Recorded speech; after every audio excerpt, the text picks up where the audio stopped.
158 देशापैकी 118 ते 20च्या दरम्यान लागतं.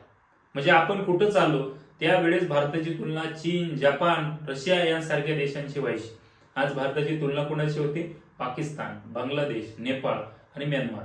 म्हणजे आपलं अवमूल्यन होत चाललंय. रुपयाची किंमत 66 रुपयावरून ती 96 रुपये 100 रुपयाच्या दरम्यान जाताना दिसते.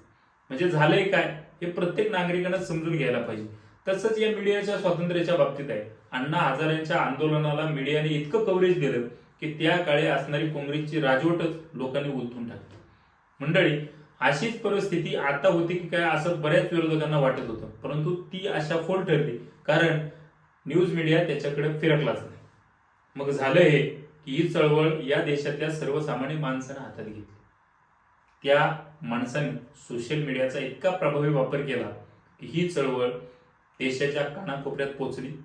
महाराष्ट्रात नाही तर देशात सर्वदूर पसरली. औरंगाबादचा अभिजित दिपके या देशाचा हिरो बनला आणि इथूनच सुरुवात झाली या चळवळीच्या यशाची. जबाबदारी ठरवण्याची. वांगचुक यांचा एक व्हिडिओ व्हायरल झाला की राजीनाम्यानं परिस्थिती बदलणार नाही, परंतु जबाबदारीचं तत्व या ठिकाणी लाभलं जाईल आणि या देशामध्ये प्रत्येक माणसाच्या मनामध्ये धाक बसेल की मी माझी जबाबदारी पार पाडली नाही तर त्याची चूक मला भोगायला लागणार. आणि इथूनच सुरुवात झाली या आंदोलनाच्या यशाला.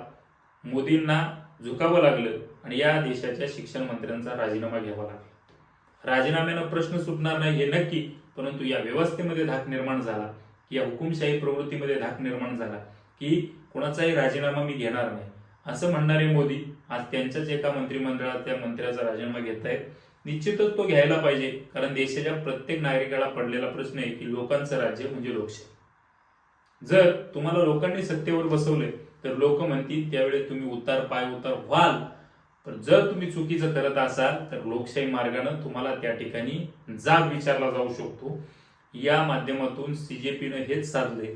मंडळी, येणाऱ्या काळामध्ये काय होईल ते निश्चितपणानं पाहिलं जाईल, परंतु आज तरी मोदी झुकलेत, मोदी वाकलेत आणि ते वाकलेत या देशाच्या राज्यघटनेसमोर वाकलेत.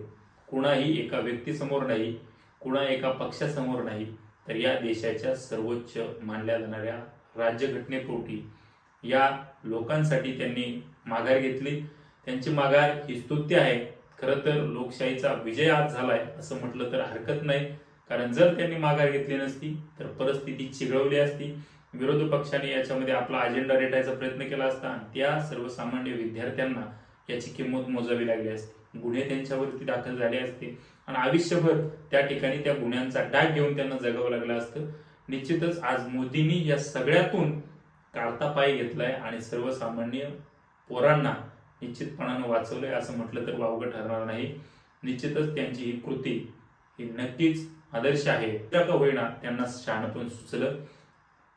आज आपण याबद्दलचा सर्व रिपोर्ट, सर्व माहिती जाणून घेतली. तुम्हाला हा व्हिडिओ कसा वाटला कमेंट सेक्शन मध्ये नक्की सांगा आणि असेच माहितीचे आणि तुमच्या आमच्या जीवनाशी निगडीत व्हिडिओ पाहण्यासाठी आमच्या अंधभक्त आणि वास्तव या शो मध्ये जोडले राहा. धन्यवाद.